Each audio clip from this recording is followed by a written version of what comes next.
Madame, monsieur, bonsoir. Ravi de vous retrouver encore une fois sur la RTDS pour votre émission Le Point.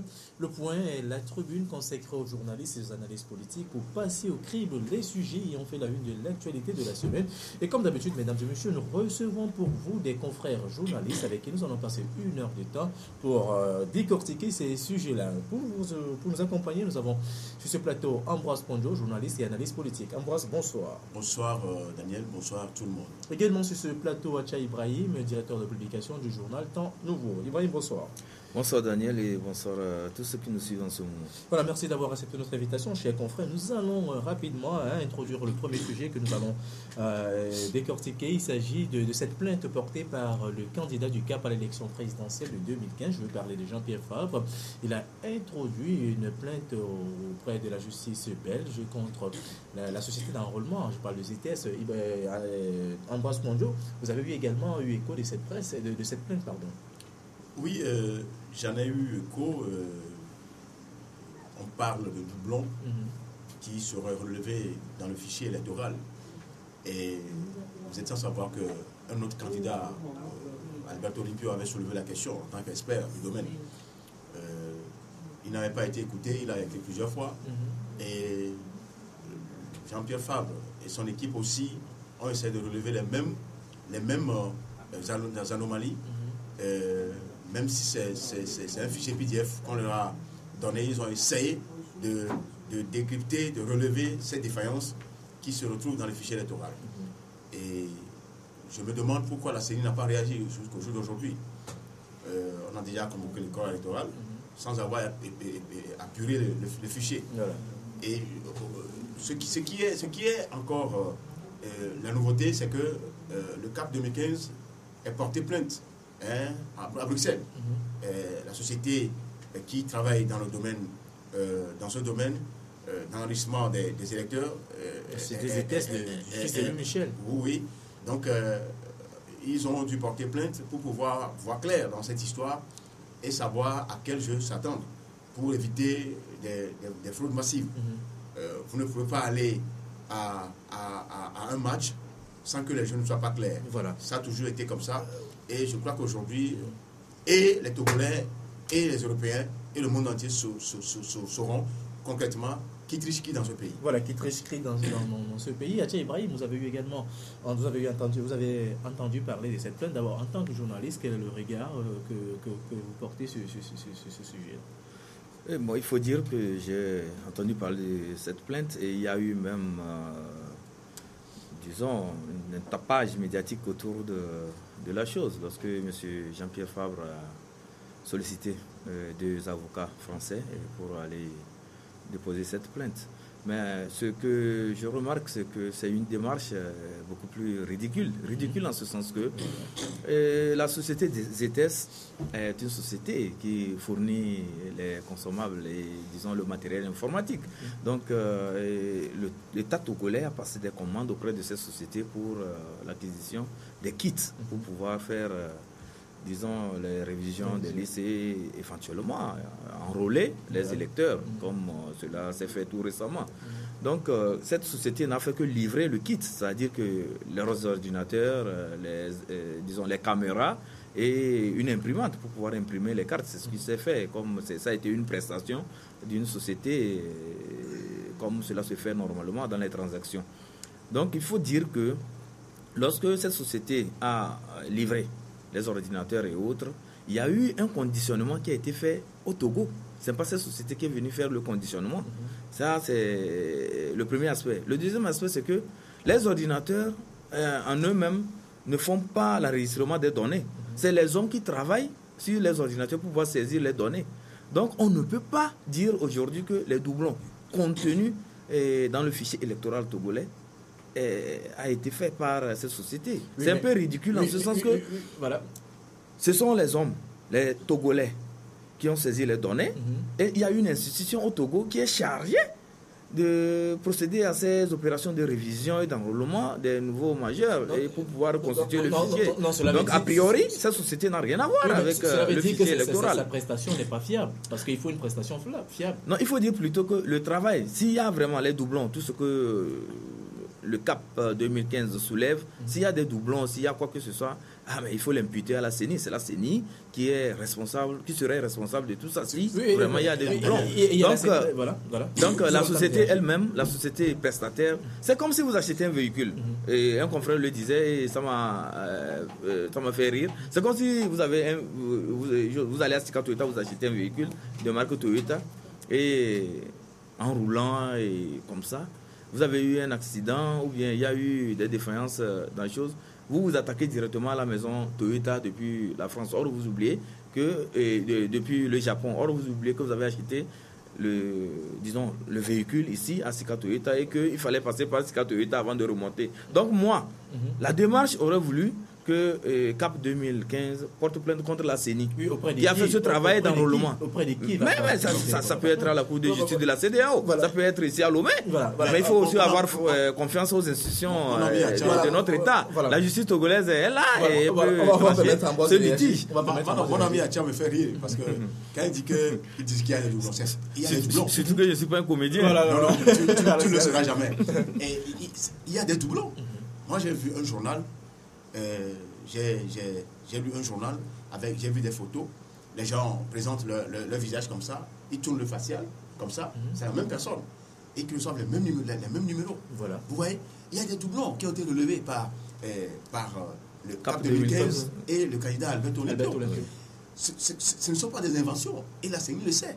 Et depuis que ces candidats ont demandé à la CENI de répondre à cette question par lettre, il n'a jamais répondu. C'est pour dire à mon ami Atia que on ne peut pas dribbler ou traverser. C'était pour la CENI pour aller aux États pour porter plainte.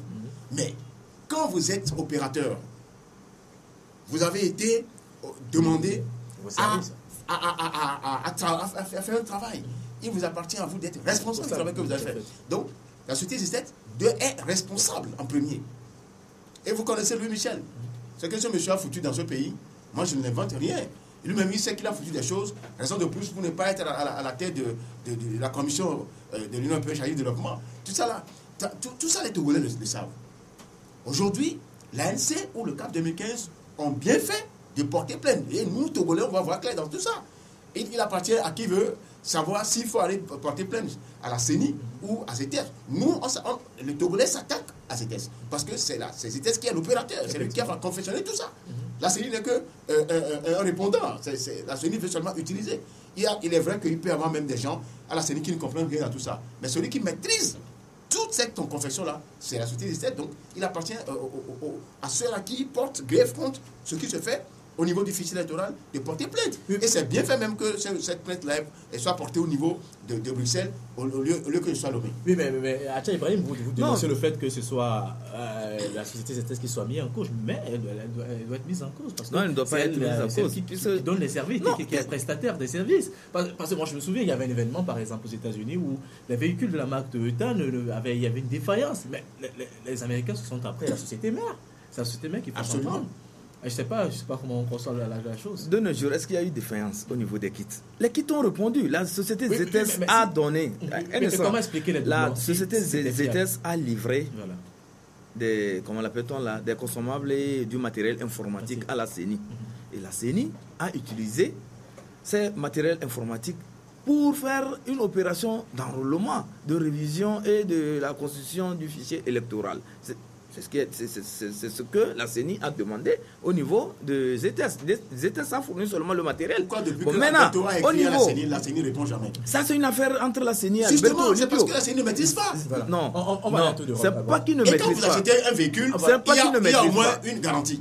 C'est pas qu'il ne maîtrise pas. La CENI a bien dit qu'elle va procéder à l'apurement de ce fichier électoral, les doublons, tout ce qui a été détecté. D'ailleurs, nous saluons le travail fait par CAP 2015 parce qu'ils ont accepté le fichier en PDF et ils ont fait un travail laborieux sur ce fichier. Ils ont pu détecter qu'il y a des doublons. Et c'est la contribution que nous Togolais, c'est la contribution que nous, Togolais, nous voudrons des acteurs politiques, des formations politiques. Il faut aussi poser des actions citoyennes, qui amènent les gens à faire. Mais maintenant, quand on tombe dans l'agitation puérile, dans des débats de périphérie, alors qu'il y a le sérieux problème ici à Lomé, je pense qu'on est en train de divertir les gens, de divertir les Togolais. Il faut revenir plutôt à Lomé, s'attaquer à la CENI, aller vers la CENI, demander à ce que la CENI voit ces histoires de doublons, et pour que notre liste soit, on ait plutôt un fichier électoral beaucoup plus fiable. Voilà. Et le vrai problème c'est quoi?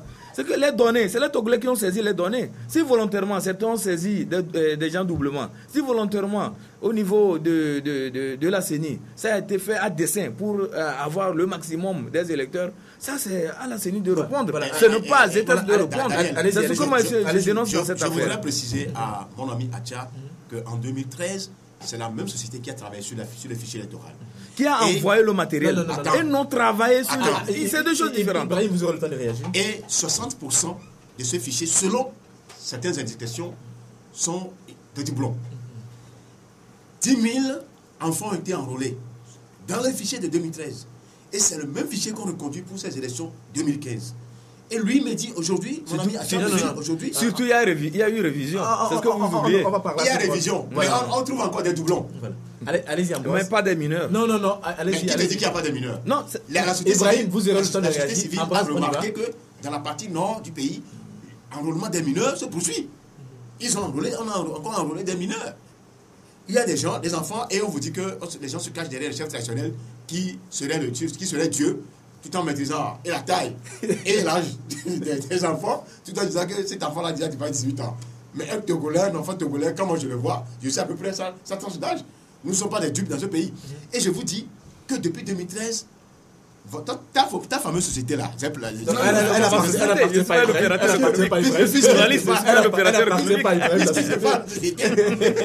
je ne défends pas la société, je défends la logique. Il faut vraiment être cohérent dans tout ce que tu défends. Il n'y a aucune logique dans tout ce que tu défends. Non, il faut être cohérent dans ce qu'on fait. C'est depuis 2013 que le problème existe. La CENI n'a pas pris le temps. La CENI a toujours continué à travailler. Est-ce que je mens? La CENI a continué toujours pas à travailler. Il y a des personnalités techniques qui ont continué pas à travailler. Pourquoi ils n'ont pas soumis l'ancien fichier de 2013 à l'audit pour savoir si réellement les doublons dont on accuse souvent cette institution sont encore existants ou n'existent pas. Aujourd'hui, c'est clair que ces doublons existent. Ça prouve que les gens ont toujours une mentalité de fraude dans leurs esprits et ils ont voulu garder ça. Et au beau jour, ils puissent gagner ce qu'ils peuvent gagner. Je crois que les choses sont en train d'être serrées pour nos amis qui sont au pouvoir. Et si eux-mêmes, ils arrivent quand même aujourd'hui à appeler la francophonie et à venir auditer les fichiers, mais il y a des experts dans ce pays qui sont les Togolais qui peuvent auditer valablement ces fichiers en présence de tout le monde. Voilà.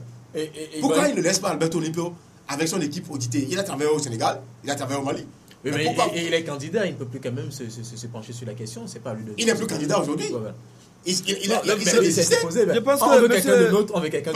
Pas forcément lui. Voilà. Il peut y avoir des sociétés qui travaillent avec Alberto Olympio qui seraient d'autres pays qui puissent venir et auditer le fichier électoral. Voilà. Pourquoi la CENI ne répond jamais? Voilà. Le vrai problème.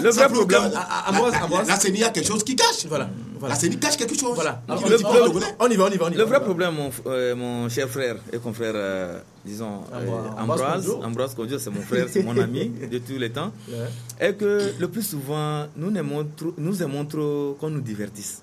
Et quand des personnalités se croient illuminées, se croient très expertes en informatique, viennent nous bluffer. Et les esprits, vous faites allusion un peu. Tu penses qu'Alberto vient de bluffer? Non, mais il a fait ses preuves. Il a fait ses preuves. Non, disons les choses. C'est un expert de l'informatique. Disons les choses telles qu'elles sont. C'est qu'il a soulevé comme problème, on voit ça. Disons les choses telles qu'elles sont. Je ne remets pas en cause les compétences de M. Alberto Olympio. Voilà. Mais je dis, et je le répète, M. Alberto Olympio, en allant à la CENI, voudrait aller s'asseoir et prendre possession du serveur et voir ce qui ne va pas au niveau du serveur. Ça, il n'a pas ce droit. Mais le code électoral dit d'avoir accès, peut avoir accès au fichier, mais pas aller contrôler, auditer, manipuler les serveurs de la CENI. Mais c'est quoi le fichier? Ça, en fait, la CENI n'a pas d'expert. Voilà. Et c'est pourquoi la CENI est en train de faire son travail.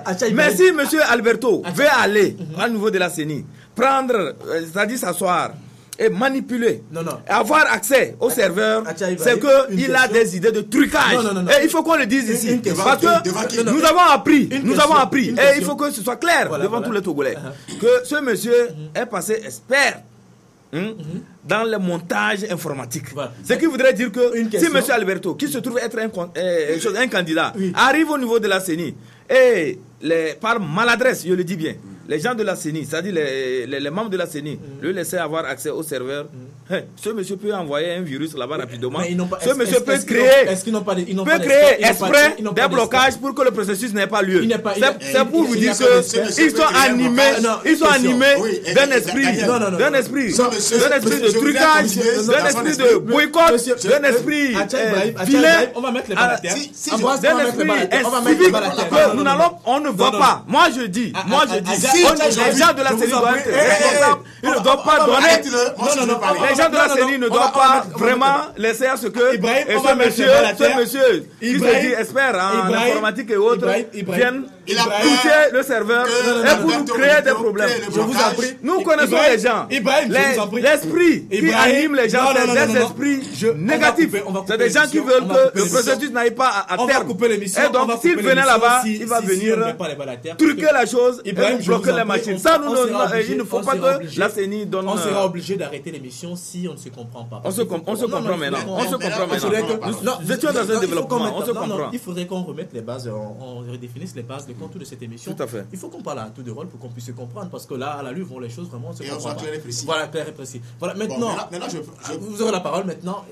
Arrêtez de court-circuiter les uns et les autres pour que ça puisse vraiment faciliter. Oui, moi, on y va. Je voudrais appeler mon ami qui n'a pas besoin de s'égosiller, de crier sur tous les toits des bâtiments les plus élevés du Togo pour faire entendre sa raison.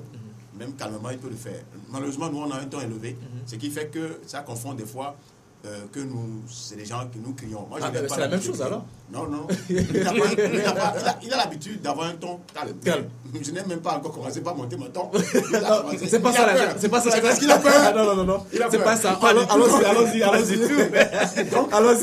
Je voudrais dire, si mon ami Acha, c'est mon frère, si Acha dit aujourd'hui que Alberto Olympio ne peut pas lui laisser le soin de prendre possession du fichier, du serveur, et de créer un blocage, c'est parce que mon ami Acha a peut-être peur que Alberto Olympio découvre des choses qui puissent bloquer les résultats qui seraient déjà préparés en avance, parce que c'est ça la fraude au Togo. On commence depuis. Vous, les Togolais, pensent que la fraude, c'est le jour des élections. Non. Quand la phase des fichiers va passer, ils peuvent tout faire pour arriver à arranger la phase des fichiers. Maintenant, il peut y avoir aussi des ordinateurs quelque part qui puissent préparer des résultats préfabriqués. Ça existe dans les pays africains. Le Togo ne peut pas être... Est-ce que ce qui se soulève là, c'est pas impossible comme Alberto Olympio, qui veut auditer le fichier, prendre possession du serveur. Où sont les techniciens, les experts de la CENI qui peuvent être présents le même jour, ensemble, autour d'une table, avec les ordinateurs, et voir auditer le serveur? Si la CENI ou ceux-là qui organisent l'élection n'ont rien à cacher, laissez Alberto Olympio amener aussi tous les experts du monde aux côtés d'Alberto Olympio pour qu'ils puissent auditer le fichier. C'est tout. C'est ça. Voilà. Alberto Olympio ne va pas prendre le fichier de la CENI pour aller cacher dans une chambre et auditer. Ça n'existe pas. Mais une question, ça n'existe pas. Alberto Olympio veut rester, même dans 20 membres de la CENI. Tous sont présents, les experts des experts, les premiers des experts togolais, pour qu'ils puissent auditer et consulter le serveur. Voilà, mais une question que je... C'est parce que la CENI cache quelque chose, ou ceux qui organisent l'élection cachent quelque chose qu'ils ne veulent pas que Alberto Olympio touche. Du moins, ceux qui sont dans l'élection, CAP 2015, ils veulent auditer le fichier, ils veulent qu'on audite le fichier électoral. Mais pourquoi il y a dans ce pays, il y a des termes qu'on ne nous utilise jamais dans ce pays. On dit de consolider. Il y a des termes qu'ils n'utilisent pas. Transparence, auditer, équitable, c'est des mots qui sont rares dans la bouche de Mimi Bara, rares dans la bouche des ministres qui sont du pouvoir, même ceux de la CENI, même des partenaires qui nous accompagnent souvent dans ces élections. Allez comprendre pourquoi. Voilà. Alors que les élections sont faites pour être transparentes. Voilà, on y revient. Réaction? Non, mais il faut dire que mon ami Ambroise Kondjo disait tout de suite qu'il y a des mots qu'on n'emploie pas. Chacun a son lexique. Et si Ambroise Kondjo n'est pas voleurs qui ont des non. Si Ambroise, on va respecter. Si Ambroise Kondjo, Ambroise, on va respecter les uns et les autres. Et si Ambroise Kondjo n'est pas un homme pacifique, il va de soi qu'il n'est pas le mot apaisement dans ses propos, dans son lexique. Donc, souffrez que certaines personnes qui sont épris de paix. Ambroise, vous n'avez pas la parole. Certaines personnes qui sont éprises de paix, de stabilité, de l'unité de ce pays et prononcent des mots qui sont de nature à pacifier notre nation. Donc, ce n'est pas une erreur, ce n'est pas une faute quand on est pacifique, à ce que je sache. Maintenant, revenons sur le fichier. Je disais que il faut éviter que certaines personnes, je le dis très bien, bien identifiés, qui ont des visées de torpiller le processus électoral, viennent manipuler le serveur. Je dis bien le serveur. Le serveur, c'est différent. Mais est-ce que cela se... Le serveur, une question, c'est toute la logistique avant d'aller à élaborer le fichier électoral. Avant d'aller à développement, je pense que la question va peut-être nous aider. Oui. Mais est-ce que cela peut se faire en l'absence des experts de la CENI? Donc, si vous donnez déjà tant de force, tant de pouvoir à cette personne, ça veut dire que nos experts sont pratiquement nuls. Non, mais ils ne sont pas nuls. Alors, mais pourquoi ils ne sont pas nuls. C'est que pour envoyer un virus sur un ordinateur, on peut passer par son iPad ou bien son smartphone qu'on tient. Je ne sais pas si vous maîtrisez bien la technologie. Avec son smartphone même que je tiens, je peux vous envoyer un virus sur votre portable, sur votre PC. Ça se fait. Donc c'est pour vous dire que dans la high-tech, il y a beaucoup d'experts pour contrecarrer cela. Non mais ça se fait de façon insidieuse. Il peut le faire en rentrant et il active ça et ça part. Il y a des clés USB même qui contiennent même des logiciels. Voilà. Quand on arrive, on peut activer directement un serveur. Donc c'est pour vous dire que la CENI ne doit pas prendre le risque d'accueillir n'importe qui à venir manipuler le serveur. Ça, je vous dis que cela dépend de la souveraineté de notre pays. En fait, il y a une institution qui est dans notre pays, reconnue comme telle, qui s'occupe de la question de recensement et autres. Donc si les gens veulent les fichiers, la CENI n'a pas refusé. La CENI a dit, nous allons vous fournir un fichier, mais sous format PDF. Et c'est ce que l'ANC a reçu. Et l'ANC a fait ce travail. Mais nous avons pu détecter les doublons. Mais là, l'inquiétude là-bas, c'est que quand on parle de doublons, il ne faut pas que le fichier il ne faut pas qu'on panique trop. Est-ce que le fichier en PDF représente toute la base de données? Ça ne représente pas. Mais c'est une partie. Mais comment vous pouvez dire une partie? On dit on a saisi des données.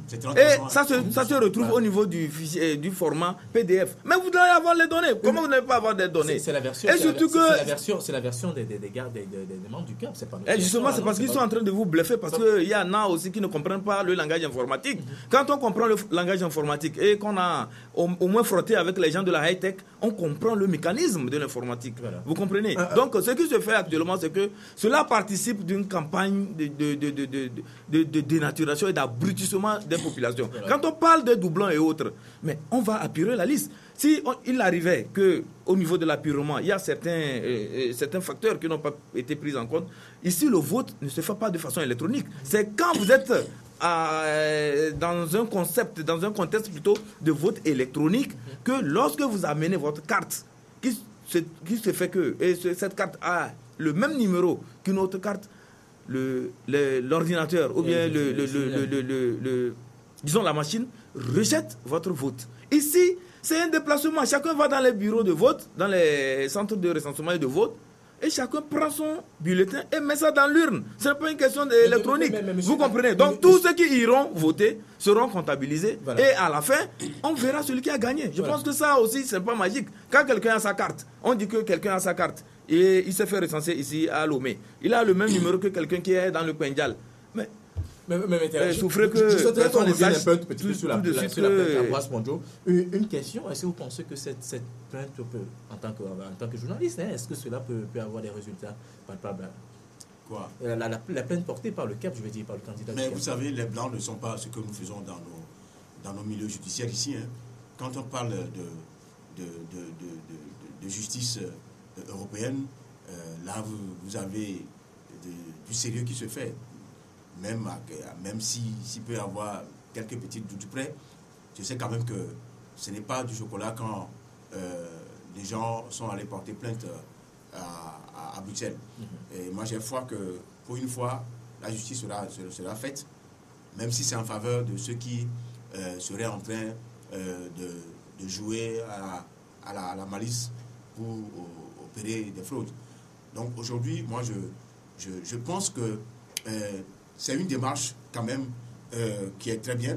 Pour une fois, ceux qui gouvernent ce pays doivent savoir que le monde est dans la poche aujourd'hui. Partout où vous êtes maintenant, tout ce que vous faites dans l'ombre, vous découvrez ça. Et Dieu est partout. Je me mets à la place de la technologie pour dire Dieu est partout. Et tout en finissant sur le fait que mon ami pense que les gens ont toujours le mot apaisement dans la bouche, je l'ai expliqué, je l'ai dit quand même que quand on a le mot apaisement dans la bouche, ça ne veut pas dire que dans les actes, dans les faits, on fait du sérieux. Dans la nuit, on fait du n'importe quoi. Et au beau jour, on vient sur les antennes, on vous sert des mots comme apaisement, et machin. Alors que les gens sont là, vous êtes prêts à voler, vous êtes prêts à frauder. Voilà. Donc, et je dis que même les propos que tiennent certains ministres, surtout le ministre Boara la dernière fois sur une radio de la place, ces propos-là ne sont pas de nature à apaiser le climat. C'est quel genre de propos? Mais c'est des gens qui font l'apologie de la violence. Quand vous écoutez sur la crise sociale à Dapan, on vous dit que c'est les enseignants eux-mêmes qui se sont tirés, qui dit qu'il y a des milices. Oui, je ne sais pas quelle longue vue, quelle anatomie le ministre a fait pour savoir réellement si ce ne sont pas des milices ou c'est des milices. Est-ce qu'on peut dire qu'il fait l'apologie de la violence ensuite? Puisqu'il n'a pas condamné de façon directe, quel que soit le bord où la violence vient, il n'a pas condamné ça directement. Voilà. Donc c'est dire que c'est des choses qui ne sont pas de nature à apaiser le climat. Et aujourd'hui, on largue des gens dans les marchés, on largue des gens sur certaines constructions de voies, on largue des gens dans les sphères financières pour nous dire que aujourd'hui c'est le moment où jamais il faut capter le dimanche ou il faut capter l'électorat dans la zone maritime. Alors que c'est déjà du retard qui a été accusé. Quel que soit ce que les gens feront, ils savent très bien que les gens en ont ras-le-bol. Les gens en ont marre. De 5 ans jusqu'à Lomé, les gens en ont marre. Voilà. Et Acha Ibrahim, on va faire une conclusion. Oui, c'est pour dire qu'au niveau de la justice, vous le savez, n'importe quelle plainte peut atterrir sur la table du juge. Vous savez, même si c'est une plainte débile, on reçoit la plainte, mais c'est dans le traitement qu'on voit l'efficience, la pertinence plutôt du dossier. Et donc, moi, quand je me réfère un peu dans les transactions commerciales, comment ça se fait le plus souvent, lorsque vous demandez à une société prestataire de vous envoyer du matériel, et quand vous prenez le matériel et que à votre niveau, vous arrivez à faire ce dont vous en avez besoin, et avec ce dont vous avez besoin, avec ce matériel, et que vous avez le résultat, je pense que quand vous ne portez pas plainte, ce n'est pas une tierce personne qui n'a même pas utilisé ce matériel qui viendra porter plainte à votre endroit. Donc c'est pour dire que s'il y a plainte qui doit avoir plutôt plainte contre ZS, c'est la CENI qui doit porter cette plainte par le truchement du gouvernement qui a passé la commande de ces kits d'enregistrement. Effectivement. Voilà, je vais vous proposer, chers confrères, d'avancer un peu dans le débat. Nous allons aborder le deuxième sujet que nous avons retenu pour cette semaine. Il s'agit du lancement de la commission à Wanana. Je parlais de la commission du Haut Commissariat à la réconciliation et au renforcement de l'unité nationale. Les travaux ont commencé le jeudi et le vendredi. Ambroise, un espoir peut-être pour la réconciliation définitive au Togo avec cette commission? Un espoir, oui. Je veux croire que l'espoir peut être permis avec la création de cette commission si réellement les recommandations de la CVGA peuvent être épluchées dans cette période ou avec la création de cette commission. Vous savez, on ne peut pas se quereller tout le temps, on ne peut pas être en guerre tout le temps, on ne peut pas être en frustration tout le temps. Mais tu dis quand même qu'il y a des victimes qui attendent toujours des réparations, qu'il y a des victimes qui sont là, dont les bourreaux circulent toujours dans ce pays sans être inquiétés. Il y a des victimes qui sont là et qui regardent encore leur bourreau. Donc l'impunité est érigée pratiquement en système. Ce qui s'est passé à Tapamé et que le président de la République ait dit que plus jamais ça au Togo. Ce qui a conduit le chef de l'État en prenant les rapports ou les recommandations de la CVG en disant que nous irons en réforme avant les élections. Cet engagement n'a jamais été respecté. Mais moi je suis inquiet pour mon pays parce que le premier responsable de cette République n'a pas eu le courage de transformer les choses avant que d'aller à d'autres séances électorales. Donc moi, ma préoccupation aujourd'hui, je suis en train de voir qu'on lance des bonnes volontés dans le vide.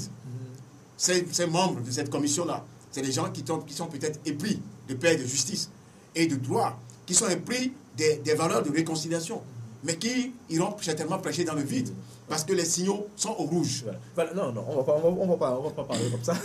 Voilà. Acha Ibrahim, j'ai peut-être le point de vue d'Ambroise est peut-être un peu à prendre avec beaucoup de sérieux. Pourquoi c'est maintenant qu'il faut lancer cette commission alors qu'on avait tout le temps pour la lancer?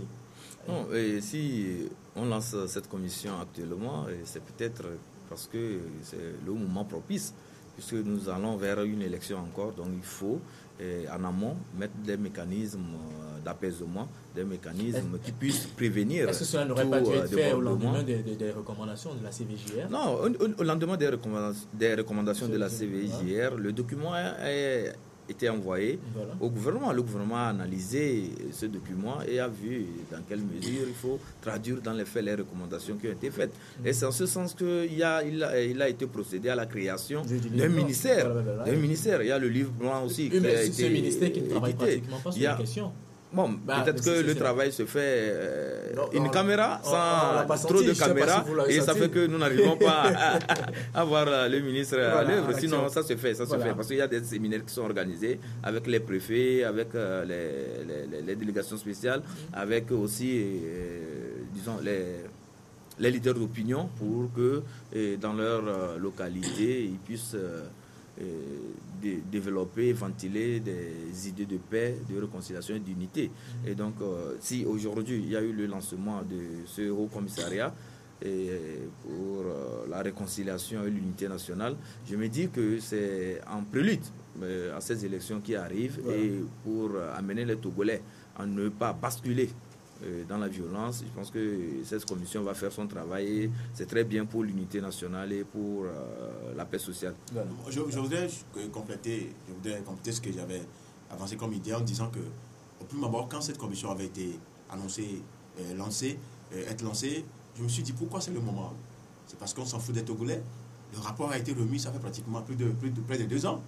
Pourquoi ce travail-là devait être fait en amont? Travailler les esprits, travailler les consciences, juste même avant l'arrivée même de l'échéance électorale. Mais non, choisir ce moment, pourquoi? Parce qu'ils savent que les signaux sont rouges, ça peut capoter à tout moment, donc il faut larguer. C'est mal choisi. C'est pas ce qu'on souhaite. Non, personne. Voilà. Toi, tu penses que moi je souhaite ça? Non, mais quand même, on évite. Ici, on parle de réparation. On parle de réparation. Et la réparation, ça ne se fait pas comme au marché ou quand tu achètes quelque chose. Personne ne va manger les guitares, nous sommes toujours. Donc ça se fait de façon intelligente. Vous voyez? Je pense que c'est qu'il faut. Parce qu'il m'a pris la parole. Regardez votre argumentation. Il m'a pris la parole. Allez-y. C'est vous qui avez réglé la parole. Non, il avait terminé.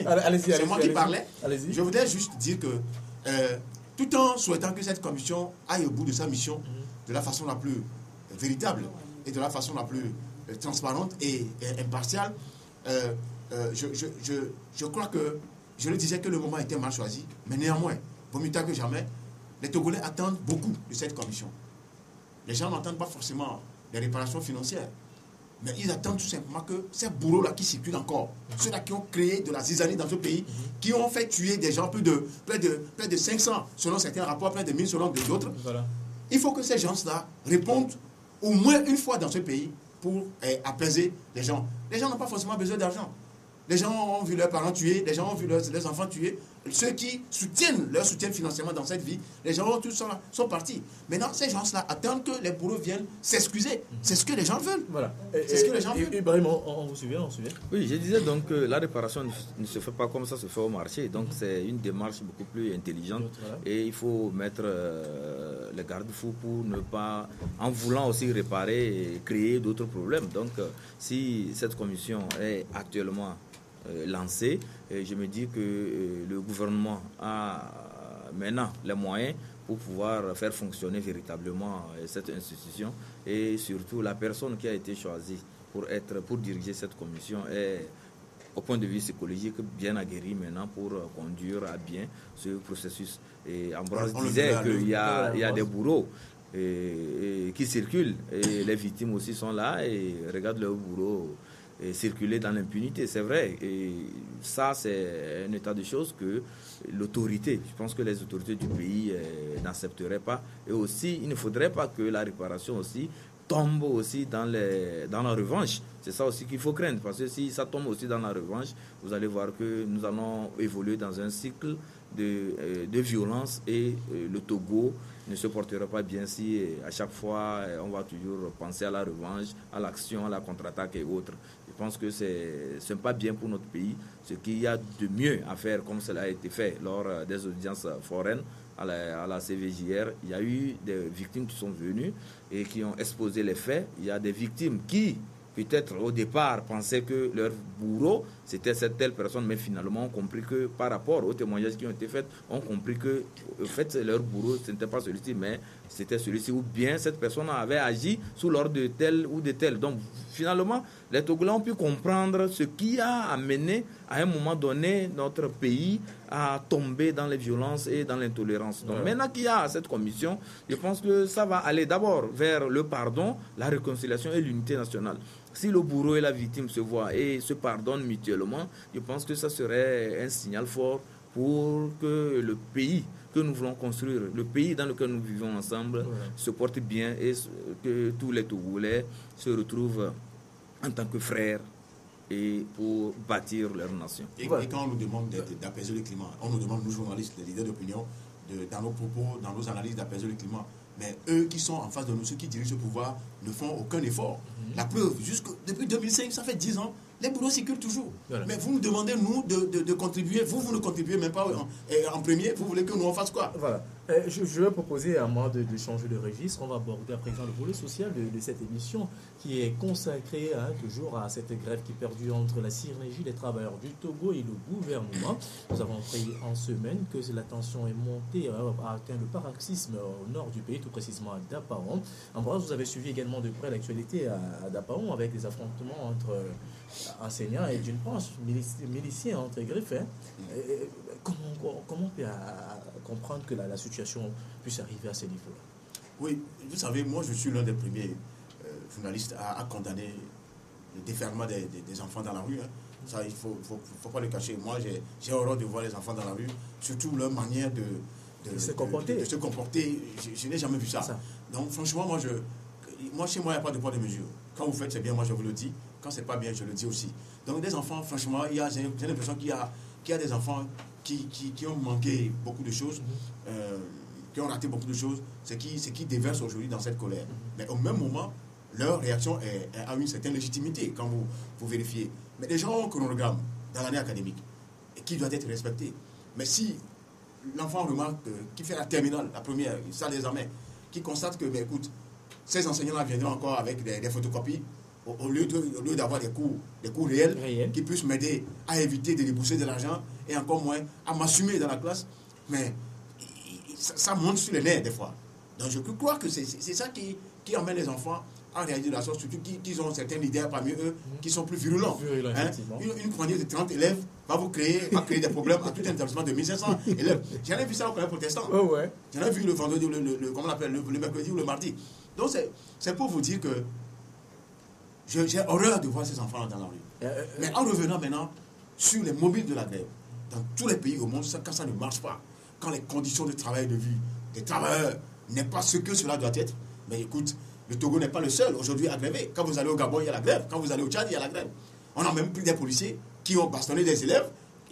Ils sont actuellement au Togo. Dont on a décidé, ça c'est au Tchad. Ça c'est au Tchad. Voilà. Mais pourquoi au Togo, des choses comme ça? Heureusement qu'aujourd'hui, les forces de l'ordre prennent conscience que, écoutez, ces gens-là, c'est les enfants, c'est nos enfants aussi.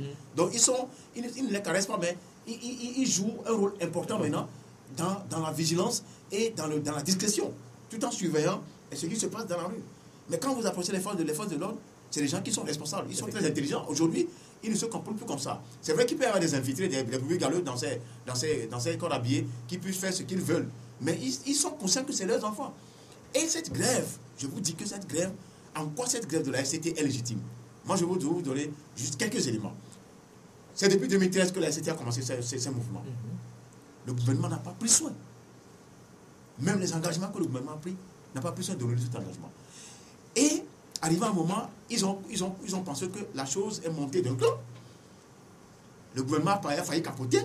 Ils ont choisi la bonne manière d'éjecter 20 000, 30 000.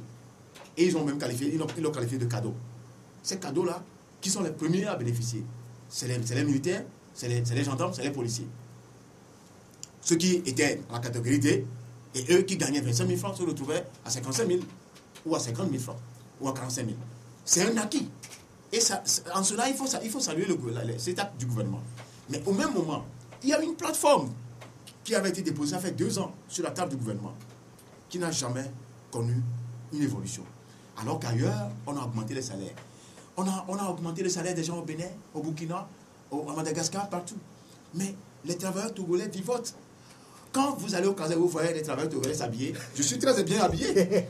Ce n'est pas pour les insulter, mais c'est pour relever l'état de dégradation des conditions d'habillement, les conditions de vie et de travail des travailleurs togolais. Voilà. Nous avons de la richesse. Le Togo, attends, je vais terminer. Le Togo a plus de richesse que le Bénin. Ce ne sont pas les Béninois qui viendront me démentir. On a tellement de choses. Voilà. Mais pourquoi on ne fructifie pas ces choses? Pourquoi on ne répartit pas de façon équitable toutes les richesses que nous avons pour que tout le monde puisse en bénéficier? C'est ça aujourd'hui la réelle. Et ce qui m'énerve en plus, c'est quand on veut opposer à la STT les autres sanctions syndicales qui sont tombées dans le temps, dans un coma très prolongé. Ibrahim. Non, c'est dans un coma très prolongé. Je sais que mon ami, il y a beaucoup d'amis dans cette centrale. On revient. C'est les gens qui sont ils ne vont jamais. Ils sont en pleine réanimation, ils ne vont jamais. On y reviendra. Tcha Ibrahim, on lui parle de coma. Non, mais mon ami Ambroise me fait sourire quand il se réjouit que ses amis soient dans le coma. Vraiment, je ne sais même pas comment comprendre sa réaction. Et au même moment, il dit il n'est pas travers. Je sais qu'il est journaliste. Chaque jour que j'ai fait. Voilà, c'est la précision qu'il fallait faire. Vous n'êtes pas un fonctionnaire, mais vous êtes un travailleur. Vous travaillez, monsieur Ambroise.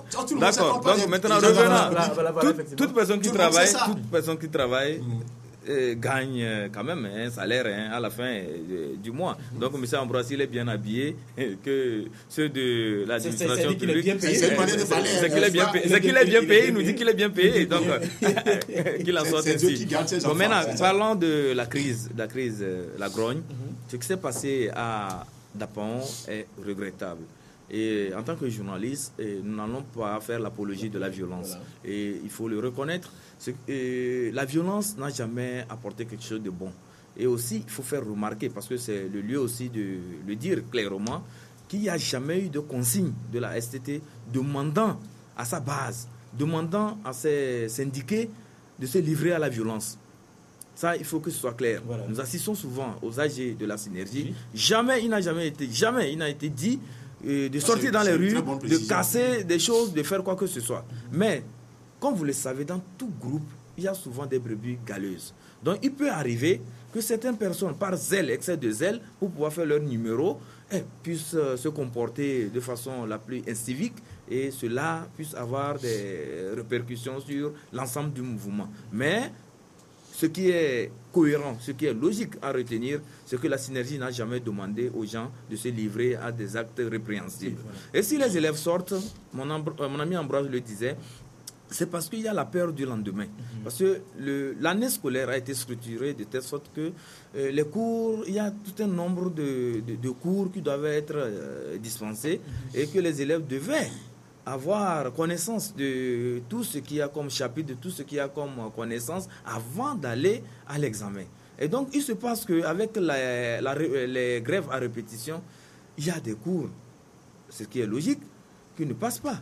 Et lorsque les professeurs vont revenir, ils vont s'en donner à un rattrapage, puisque le chronogramme, il faut aussi filer pour pouvoir rattraper le temps perdu. Donc, les élèves sont inquiets, c'est ce qui fait que à chaque fois que les professeurs sont en grève, ils demandent à ce que leurs professeurs reviennent. Vous comprenez? Voilà. Et que c'est une réaction normale. Mais au même moment, il y a ce que nous appelons des manipulations. C'est des enfants et il suffit seulement de tenir certains propos et on comprend aisément qu'on voudrait que ces enfants se comportent de telle sorte pour amener à une satisfaction des intérêts des adultes de ces enseignants. Donc, la manipulation n'est pas à exclure dans tout ce qui se fait actuellement. Ce que nous allons demander maintenant, c'est que la synergie multiplie ses appels au calme, ses appels à la retenue, multiplie les appels. John Lanou a commencé à le faire tout récemment. Je l'ai écouté sur une radio de la place. Et je pense que c'est une très bonne méthode. Il faut vraiment exhorter la synergie à aller dans ce sens. Ce n'est pas une centrale belliqueuse, hein, mais tout ce que cette centrale réclame, nous trouvons que c'est légitime, c'est légal. Mais encore faudrait-il que cette centrale syndicale, la coordination de cette centrale syndicale ne tombe pas dans le populisme. Parce que tout récemment, il y a eu une option qui m'a beaucoup inquiété, le fait de demander la démission des ministres. Parce que même si... Mais ils sont incapables de résoudre le problème. Quand les gens sont incompétents, il faut dire que je suis le premier journaliste à demander ça. Les deux ministres... Le vrai problème, c'est que ne déplaçons pas les objectifs. C'est eux-mêmes qui vont créer la tension sociale. Ne déplaçons pas nos objectifs. Et il faut savoir, être cohérent, savoir ce qu'on cherche. En demandant maintenant qu'on démissionne les ministres, je me demande si, si demain, l'autorité, le chef de l'État, puisque c'est lui qui nomme ses ministres, décide de limoger M. Maganawe et M. Kolani, Gourdigou, est-ce que ça résout le problème de la synergie? Ça ne résout pas le problème. Donc, ce qu'il faut savoir, ce qu'il faut faire maintenant, c'est de chercher à rentrer en discussion avec le gouvernement, c'est-à-dire que revenir à la table des négociations. Mais c'est la fait plein de fois, parce que l'impression... Non, j'en viens. Mais il y a une question, Quand, par exemple, les ministres font sortir une circulaire pour savoir le nombre de oui, mais comment vous jugez cela alors que ce qu'ils sont en train de réclamer, c'est légitime? Mais ça a été dénoncé. Lorsqu'on dénonce cela, il ne faut pas demander à ce que les ministres soient limogés. Parce que dans ces conditions, si vous n'arrivez pas à résoudre le problème des enseignants, essayez quand même de mettre... Je pense qu'il faut se fixer des objectifs. Il ne faut pas divaguer. Il ne faut pas suivre les humeurs. Non, ce qu'elle demande maintenant là, que c'est un point qu'elle va ajouter à sa plateforme revendicative. Elle n'a pas encore eu gain de cause par rapport à ce qu'elle avait retenu. Maintenant, elle vient ajouter encore un autre point. Je me demande si, par exemple, vous savez, nous sommes sous les tropiques et les gouvernants sont beaucoup plus manipulateurs. Si aujourd'hui, on démettait M. Maganawe et on prend quelqu'un de la synergie pour amener là-bas, vous pensez que le problème sera résolu? Ça ne peut pas être Mais comment ça ne peut pas être le cas? Ça peut être un traquenard qu'on va attendre à la STT. Donc il faut que les gens soient vigilants dans leur approche. C'est tout. Aujourd'hui, il est clair que demander la démission de Maganawe, de Gourdigou Kolani, et moi j'ajoute le ministre Bahara, parce que c'est des gens qui ne sont pas des conciliateurs. Ça, il faut être clair. Le ministre Bahara, il n'est pas à sa première. La dernière fois, on l'a reçu sur une radio de la place. Vous savez ce qu'il a dit? Il insiste toujours que les autres centrales syndicales qui sont en coma prolongé reviennent à la table de négociation. La plateforme, il y a des responsables à la plateforme que dépose, comment on l'appelle, la STT. La STT seule assume la responsabilité devant sa plateforme. Mon ami Hassan ne va pas me démentir. Si je revendique quelque chose qui n'est pas cohérent avec ce que les centrales revendiquent, je ne vois pas pourquoi on veut encore appeler les centrales. Et on nous dit que... Et ce sont des centrales même qui n'ont pas de quand il s'agit de regrouper les gens pour les manipuler, là on nous dit qu'il faut des trucs inclusifs. Vous voyez combien de fois ce pouvoir est manipulateur. Et aujourd'hui, je vous dis que ces médecins-là, ces docteurs-là, jeunes docteurs-là, sont décidés à aller jusqu'au bout. Les 250 millions qui veulent passer par ici, les manipulations, les menaces, tout ça là, c'est des gens qui lorgnent ça. De gauche à droite. Ça voudra dire qu'aujourd'hui, le gouvernement togolais a rencontré Gasson devant lui pour bien traiter les questions. Moi, je serais à la place du président Faure Gnassingbé. Le ministre Maganawe, il n'est pas à sa première sortie. C'est sûr que c'est lui-même seul qui a pris l'initiative, qu'il a proposé au gouvernement de sortir cette circulaire-là. Dans aucun pays au monde, j'ai posé la question à un président, à un secrétaire général de centrale syndicale. Dans quel pays au monde on fait une grève et on licencie les travailleurs? Il a dit, ça n'existe pas. Et je lui ai dit même de sortir un communiqué, une déclaration pour dénoncer ça. C'est pour aujourd'hui vous dire que le gouvernement n'a pas le droit de choisir la méthode forte. Si le gouvernement veut jouer au pharaon, ce qui s'est passé avec Pharaon, il risque d'avoir les mêmes problèmes.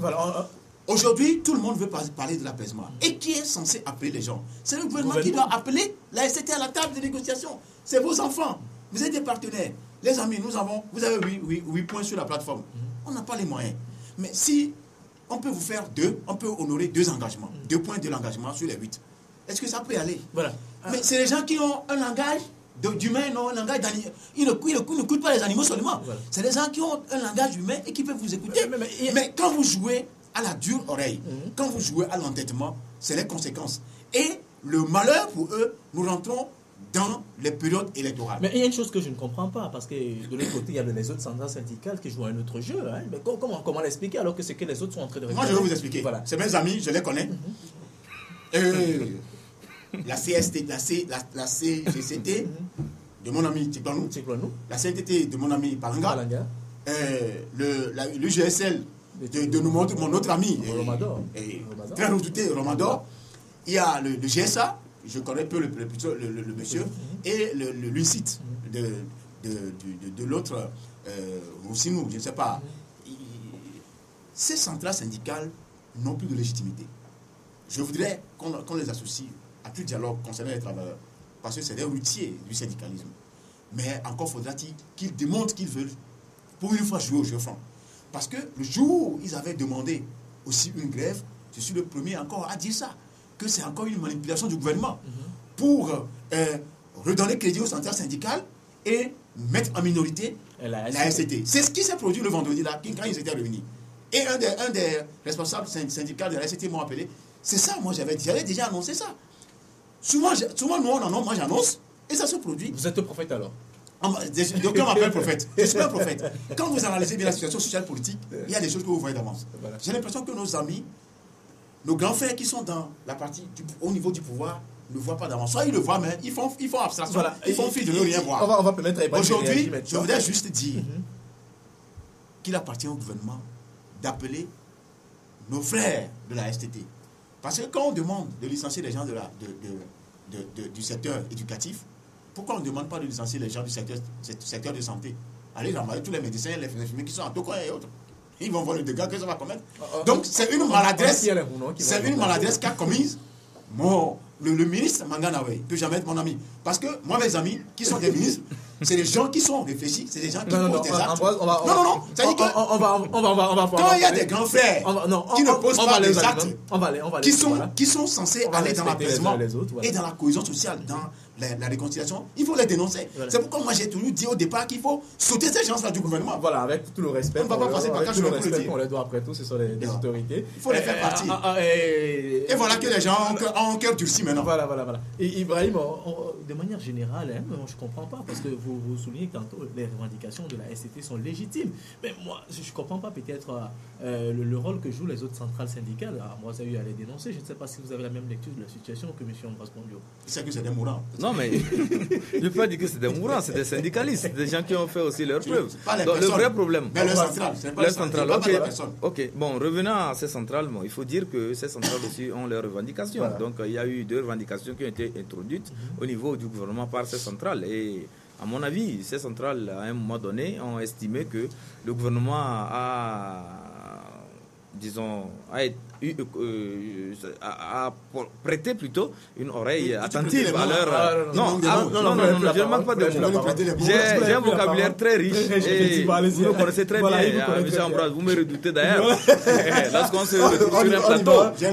Donc c'est pour vous dire que le gouvernement a prêté une oreille. Non, mais je sais que vous me redoutez, vous le savez très bien. Et quand on se retrouve, vous savez que je suis un dictionnaire en déplacement, vous le savez très bien.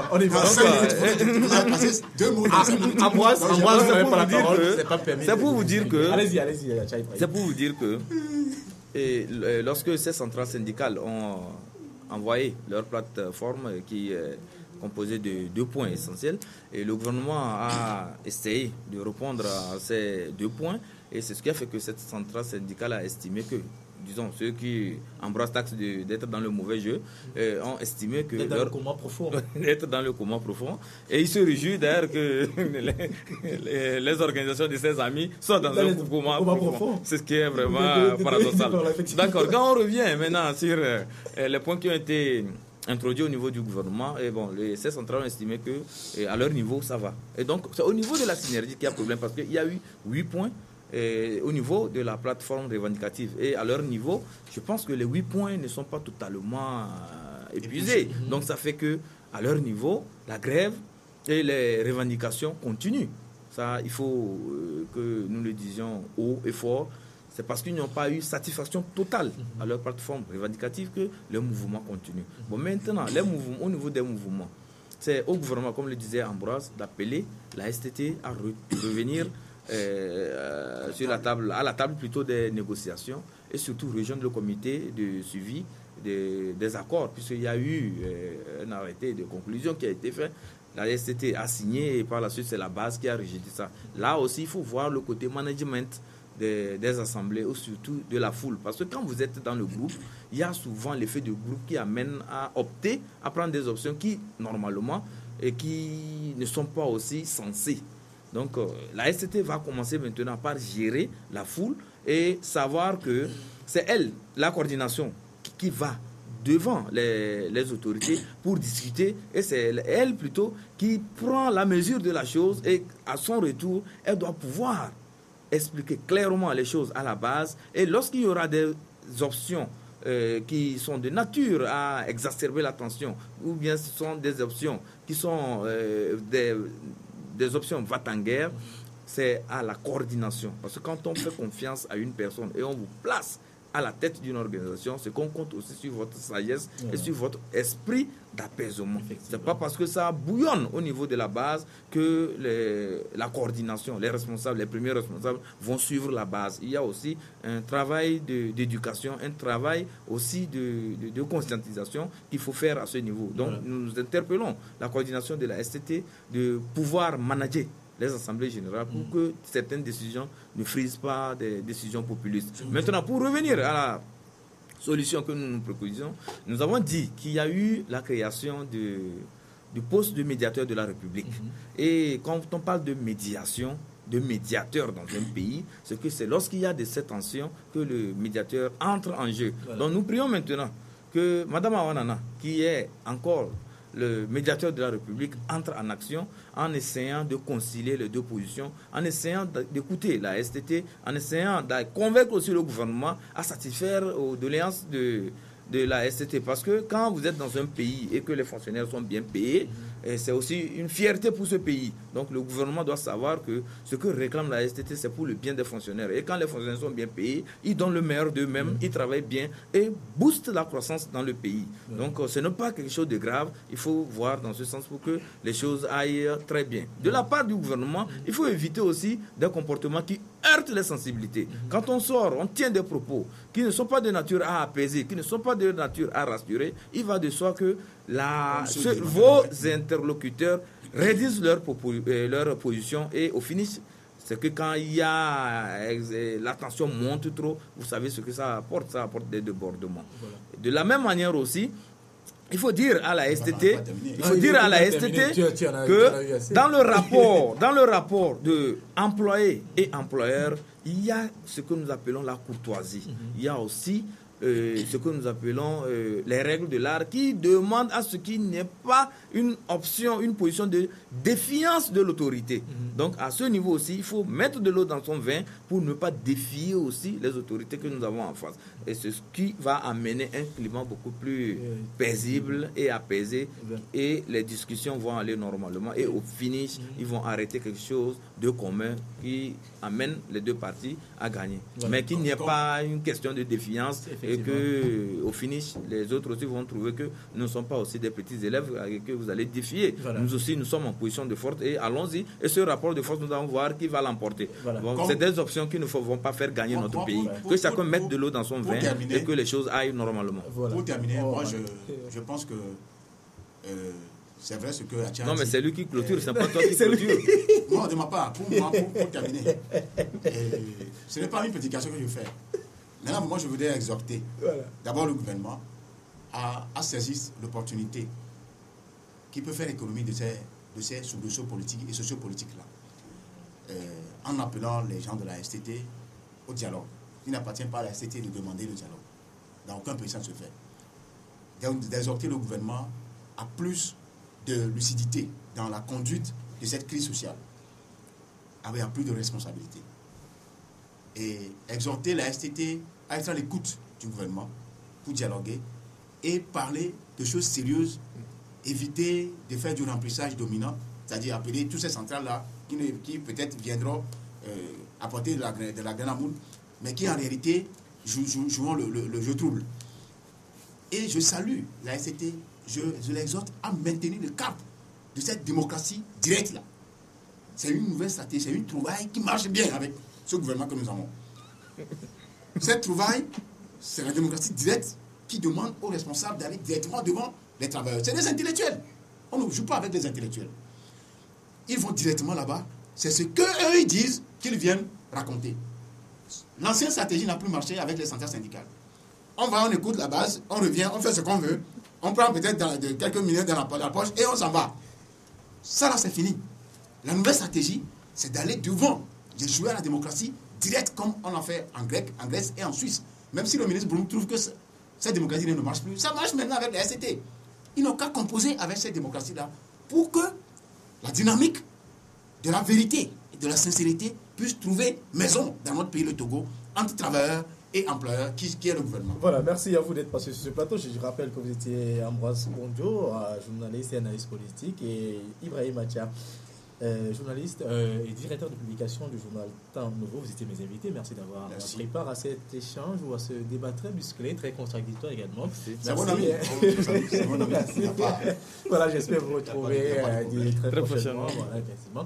Merci également à vous à la maison de nous avoir. Il faut rire un peu aussi. Voilà, effectivement. On vous donnera de vous la semaine prochaine. Même chaîne pour un tout nouveau numéro de votre émission Le Point. Au revoir. Ambroise.